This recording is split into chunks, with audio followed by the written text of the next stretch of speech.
Caustic Arrow Death's Oath is a build made for those that enjoy the explosions and fast mapping playstyle. What this build lacks in boss damage and consistent defense, it makes up for in its satisfying map experience. I've personally found that Breach is its best possible content. You can see in the footage in the background, it handedly clears any breach, no problem whatsoever, and does it very fast and efficiently.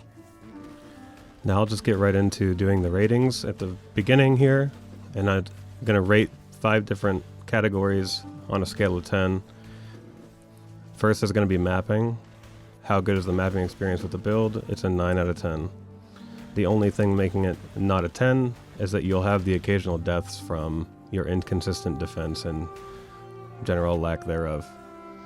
Bossing, I give it a 4 out of 10. The only reason it's not a 0 is because it can actually kill the bosses. You just don't want to be bossing with this character. It's doable, but it's not fun.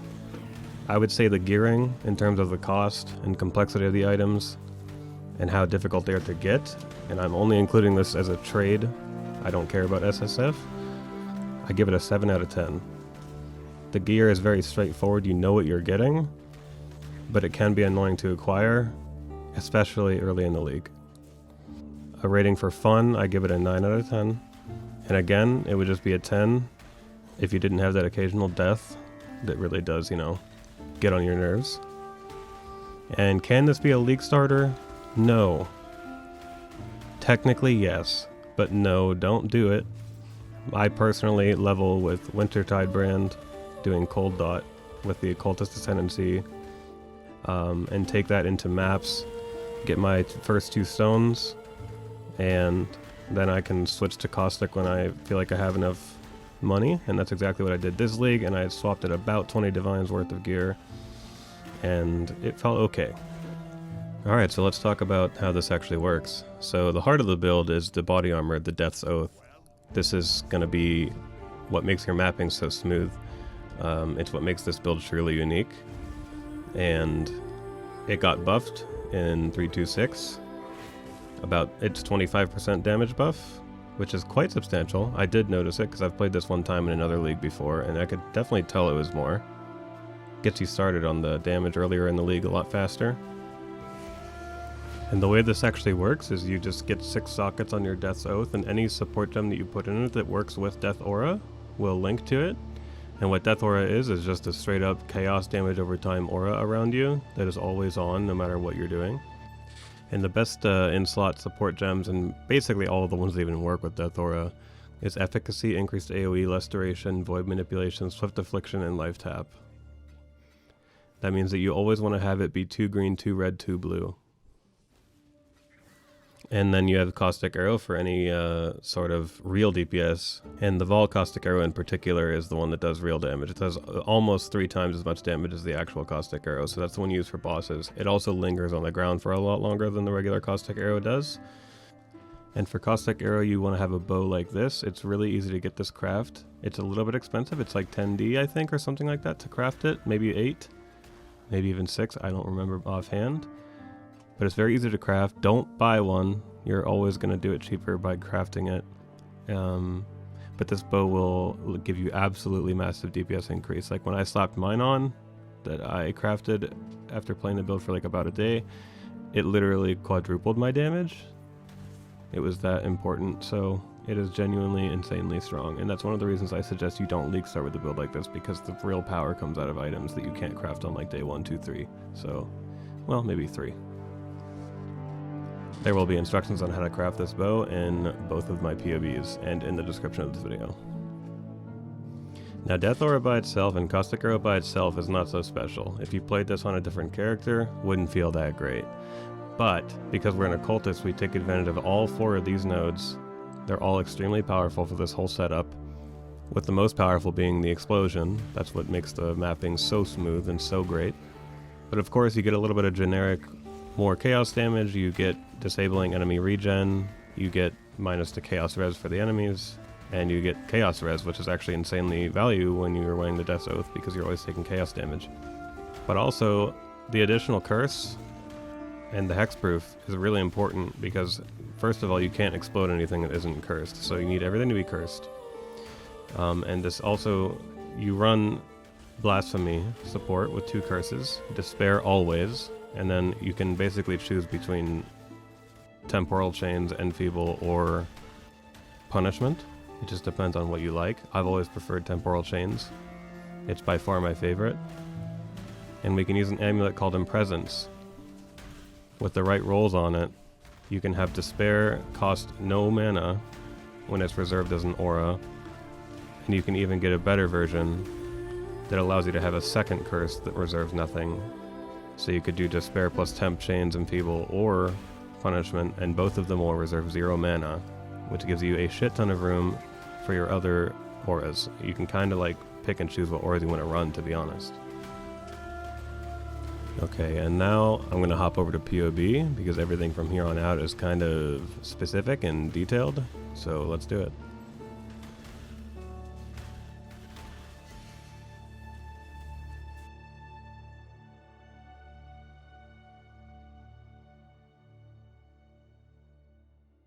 Alright, so here's the POB that I made for the build guide here.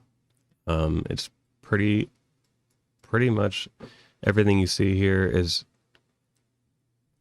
essentially the best you're going to get in terms of like, if you meet everything in here, if you have everything in here, the way that this is set up, it'll be nearly impossible to get better gear, essentially. Like this is kind of like the settling point. Like this is where you should be comfortable with the character. Like this is where the build is sort of completed. And you can take it further, but at that point it kind of becomes I don't know what the right word is, but it's just like you're not getting enough out of how much you have to spend. This character's ceiling kind of like hits around here, and then it's, you know, you can get about 10 mil max DPS at the most. Anyway, this will clear T16s all day, every day, full juice, no problem whatsoever. So I'm first going to talk about the offenses, because it should be pretty simple to cover. I already covered like what the offenses actually are. I'll just go over like the tree here and like the cluster jewels and the jewels that I have socketed, so you can understand like where the scaling comes from. It's pretty simple. I mean, Chaos Dot is not complicated, but there's 2 things on this tree that you'll always have exactly the same, and one of them is offensive, and it's this jewel here. You scale off of damage over time multiplier through Caustic Arrow and Death Oath. So this jewel right here gives you, oh, what is it? I think it's 24 dot multi, if you have it here. All of the unallocated intelligence, each 10 in this radius gives you 3% dot multi, and you've got 1, 2, 3, that's 30 here, 40 with this one, 50, 60, and then this one has 20 int on it, and it goes to 80. So 24, 8 times 3, there you go. You get 24 dot multi out of 1 jewel. You're paying 3 skill points for it. It's pretty solid. There's not really any way around it. That's just best in slot right here. You always just grab a little generic life here. You get this multi-wheel. You get this chaos multi-wheel. You take +1 to all chaos skill gems, lose 10% of your life when you do it. It is kind of annoying. Like if you spam Caustic Arrow, which you will learn not to, then yeah, you're gonna like keep losing life. But this build has like 8% of life recovered on kill, and you saw how fast it maps. Like when you're actually correctly like just pressing it every once in a while, you never even see your life go down. Like it's for like a fucking frame or 2. Generic, you know, just getting the reservation here with 8% damage per node. And then we also take this one here, and you want to take increased AoE of aura skills. You want to really stack that on this character as much as you can, essentially. And this is just one of the ways of doing it. You get the other dot multi-wheel here. Also gives you chaos res, which is super value. And then you take this +1 to chaos res. I'll tell you why later. You take this cluster here. It's bow damage over time and skill effect duration, both of which we love. You can get 20 AoE from here. Always nice. In terms of the other stuff, it's pretty much just generic damage here and here. And then this has chaos damage. This is damage over time. And you do take this, if you want, you can take this dot multi if you killed recently. It's not that incredible, but it works. All right, and then there's the clusters, which is probably the most important thing about the tree. If you don't have the clusters, it kind of, I don't know, I don't really fuck with the build if you don't have clusters. And I played a decent amount with it with no clusters this league, so. But either way, you at least want to have 2 nodes that are useful. And if you can't get the third one and you have to do like this weird pathing thing where you lose 2 skill points, I think, it's still worth it over doing regular tree. So just make sure you have at least 2 passive points that you take. And you can kind of, there's like 4 options, I think. These are my favorite though. Wicked Paul and Unwavering Evil, I think, is just like the highest possible damage. Because this has 30, and the other ones aren't that useful. So, but the skill effect duration is the best one. So Wicked Paul is the most important of them. And then your medium cluster is the most important to get on those is Flow of Life, because you just really, really want as much life as you can get, because there's not that many ways of scaling defense on this character. So as much life as you can get. 4K is about where you're like good. 4K life, don't worry about it too much, that's fine. And then the other node, you can kind of pick whatever you want. Wicked Paul will be the best again. However, if you need Chaos Res, you can do Student of Decay as well. And if you just need to get a cluster jewel and you don't have a big budget, then you can kind of just accept any other damage over time roll. So just like make sure you have Flow of Life, and the other one's kind of like, if it's convenient, you can take it, whatever it is. And then the regular jewels are just, you know, Chaos Multi with max life. You get whatever suffixes you need. That's how I do my POBs, for the record. All of the rare gear that I have, I'll put like a couple of stats that are the most important stats that you need to have on it, and then the rest is just like get whatever the fuck you need for your character. I'll point out now that in my config, I'm always going to do this. I'm going to meet all attribute requirements and all resistance requirements by just typing this in. And just know that I know you can get the suffixes on the gear easily to meet those requirements. I'll never put that there if I don't know that you can easily do it. So that's why example quiver, like, you know, you can get whatever you need on it, but this is the 3 most important stats. Life is the only important stats on this. Obviously you want movement speed and life on the boots. This magic ring, which we'll go over later, you can get whatever, you can craft whatever suffix you need on that. And the belt too, and all these jewels. Okay, so that's the offense. Let's get to the tricky part, the defense. Now, this is something that I kind of had to think a lot about, because I started getting really frustrated, and I think it's the same frustrations that everybody will have when they play this build. Like, you get to T16s and all of a sudden you're just you're just dying all over the place.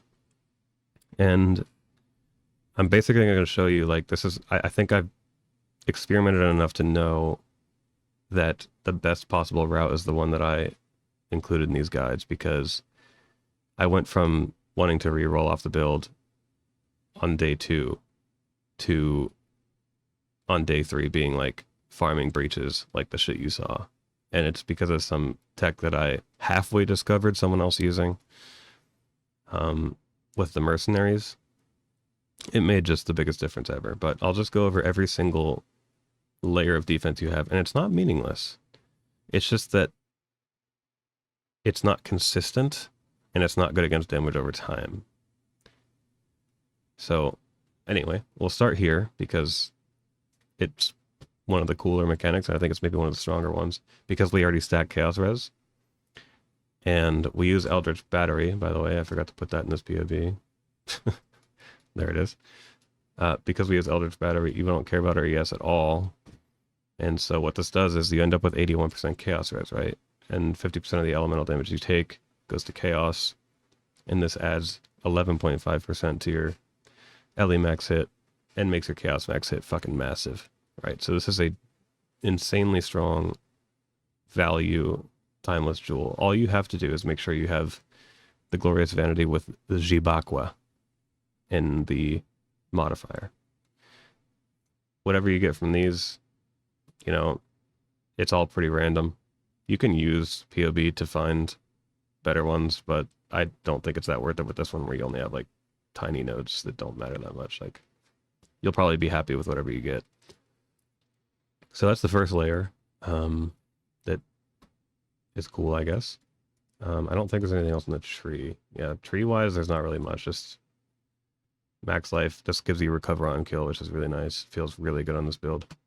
So the second one I'll go over is the Death Rush Ring, which, by the way, Adrenaline gives you 100% increased damage. It gives you, I think, 25% attack cast speed and movement speed. And then you also get 10% physical damage reduction, which is massive. So the 100 damage is obviously incredible because there's not that many ways to scale Death Aura, for example. And so that really adds to it. But it also scales your explosion damage. So it just like completely like skyrockets the damage of your explosions. But that 10% phys damage reduction makes a huge difference. And also recover 5% of life on kill is extremely nice. So you're at 7% total with that tree node and then this one. And it feels so nice. Like you kill one monster, it's just like you feel like you just went full HP from one monster, but truth is you killed 5 monsters and that actually, you know. But also Chaos Res. There you go. Like every modifier on this ring is so valued. There is definitely no better ring to put in your other slot. You always want to have Death Rush. At the start of the league, I was like, I don't know if it's best in slot. Well, it is. I've just decided it's best in slot, and there's no arguing. It's over. Okay, so that's layer number 2. I should probably bring up the auras now because they're pretty important. One of your defensive layers is going to be Temp Chains or Enfeeble if you're running that. If you have Punishment, you won't have that. Punishment does technically have a defensive part to it. If it would load. Yeah, when they hit you, I think with spells or attacks, they get debilitated. And I think that's like 20% less damage or something. But the problem is like they have to hit you first. Or one of your, well, if you have a minion, but you don't have a minion.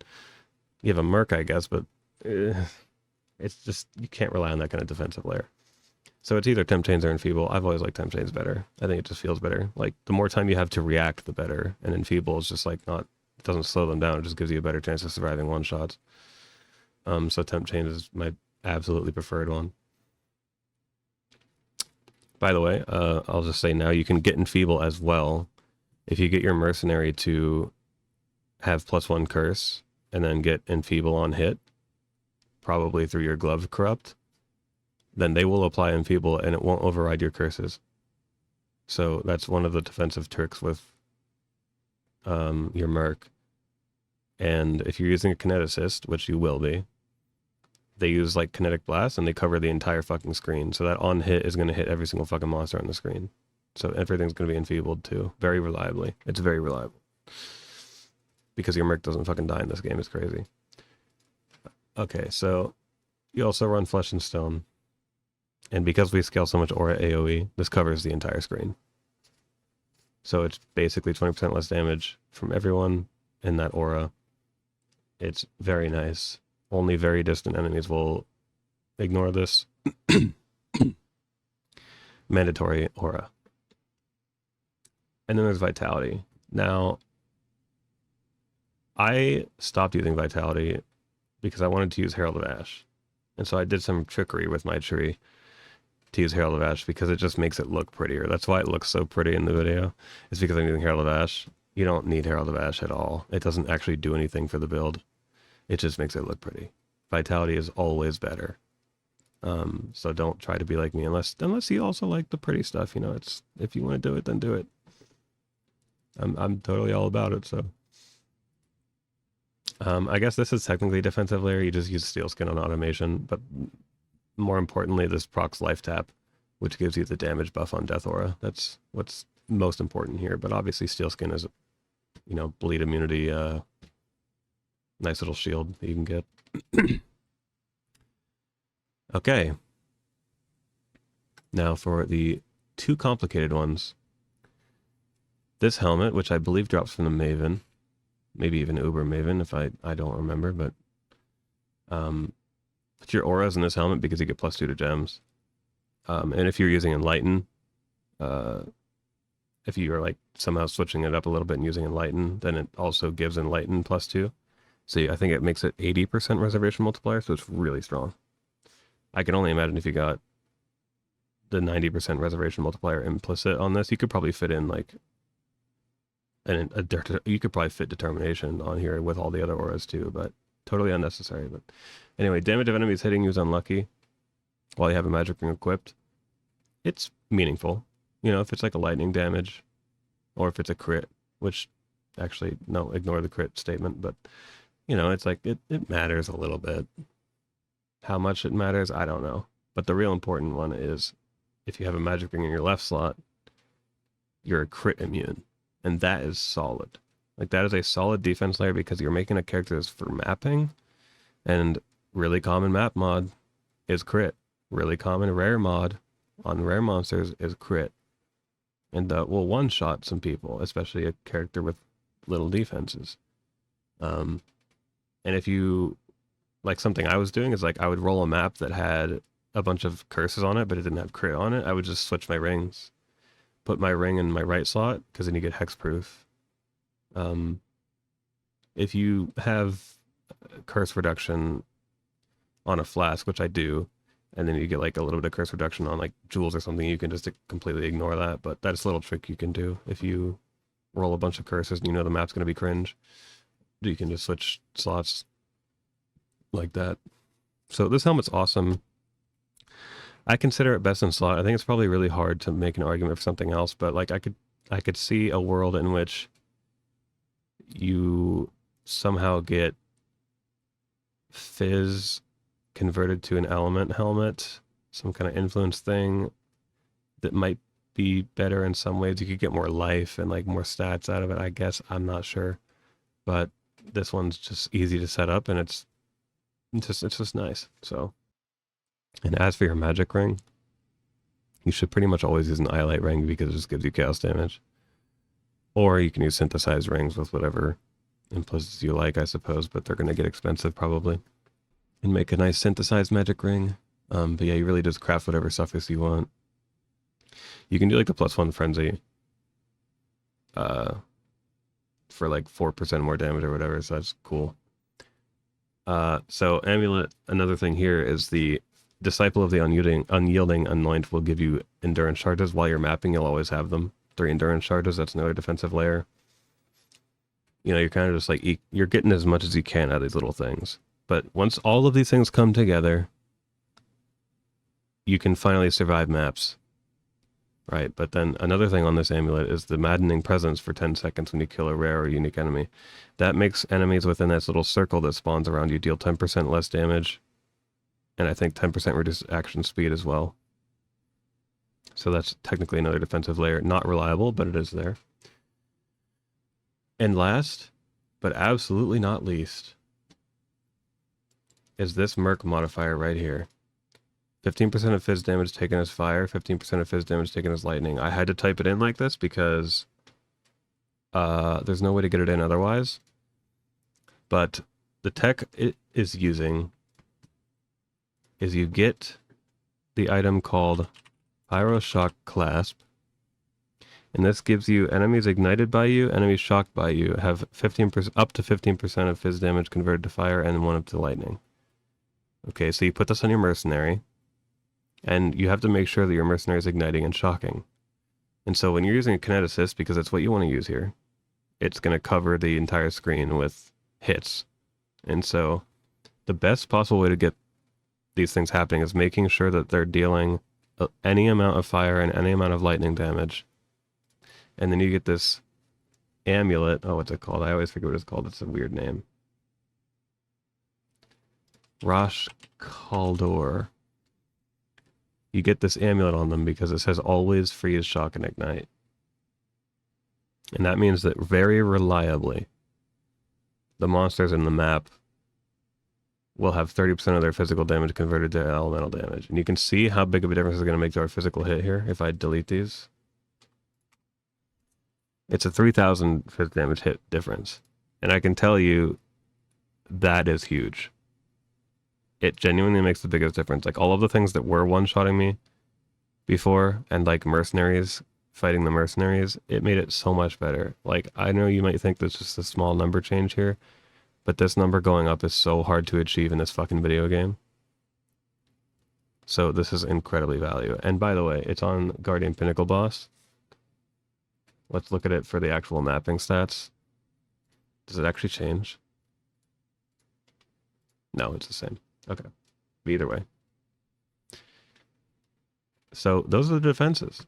I also forgot to take adrenaline. Oh, no, it's already on because of this. By the way, I explained everything. All of these things that I have typed in here, this is not stat padding. All of these things are going to be things that are true while you're mapping. You'll always have endurance charges. You'll always have life tap. You'll always have killed recently, and it's in the last 3 seconds for your adrenaline. You'll always have killed a rare or unique enemy recently, like you'll always have the maddening presence. Your insane stance. 9 withered stacks is being generous, because that all that means is or it's not being, what is it called? It's being conservative, because this is literally just how many stacks the withering step applies. So you press that, you get this. But obviously your Ascendancy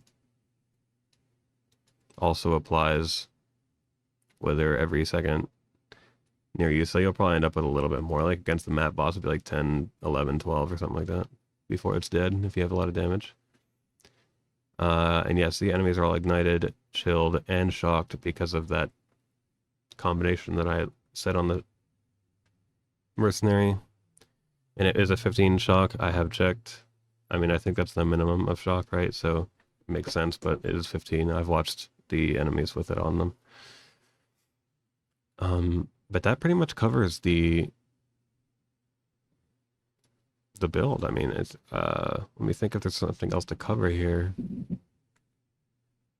This POV is pretty nice. Just go to the notes. It explained all of the config stuff. Shows the Merca gear here. It has the bowcraft, which I'm gonna remove this text. I don't know why that was there. And I'm just gonna pull up my character. So I actually already re-rolled off of Caustic. I was going to anyway because I wanted to start killing bosses. I did, I re-rolled into the Holy Relic of Conviction because I just liked that build a lot, and I started playing it again today and it's feeling great. But this is my character on League, or it was. I snapshotted it before, and I'm going to put this in the description and stuff as well. This is where I got to, and it's set up a little bit differently than yours probably will be. Like I'm running 3 curses. I managed to fit 3. I got punishment as my secondary on my in presence. So I run punishment for extra damage, and I also use temp chains. So it's despair, temp chains, and punishment all at the same time, and you can do that by taking additional curse here. And the difference in damage is quite substantial. Like if the enemy's on low life, I gain 2 million damage. So I bet you can basically look at it like punishment gives me 1 million damage. And of course that unreliable defensive layer, but this is the quiver I had. The quiver could have gone upgraded. Like I could have gotten another 300k DPS or something like that out of this character by getting a hunter influenced one. As a matter of fact, I put in the notes like, here's things that would improve this character that I didn't ever bother to get. Light of Meaning with chaos damage is very sick. You put it here, and you get a shit ton of increased chaos damage. There's Dot Multi-Watcher Eye, which I never got, because it was just like not worth the price for a while. By the time you get there, maybe it'll be like less than 3 divine and it's worth buying. You can get like 22 or 24 or something like that max roll on it for Dot Multi. And it also gives you life, of course, so that's great. Never got a level 21 Caustic. I don't think there's even any on the market. I don't think anyone had any yet, because it is kind of a niche thing to have. I never got any Woke Gems or Death Aura, and yeah. But yeah, so I was running Herald of Ash. As far as everything else, I think everything else is basically the same.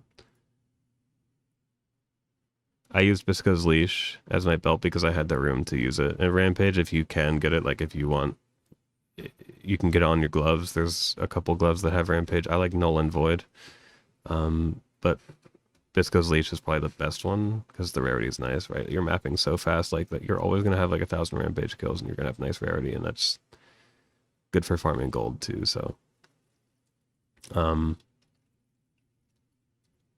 Did I ever even upgrade? No, I kept my shit cluster jewels too, so like I could have upgraded a lot of stuff, but I wanted to re-roll off of it, so I did. Because I get tired of, that's something that will be a common trend on this channel, is you realize that I really don't stick with builds. I always switch, I experiment, I try stuff too much. Anyway, yeah, I hope to see a lot more people playing this build.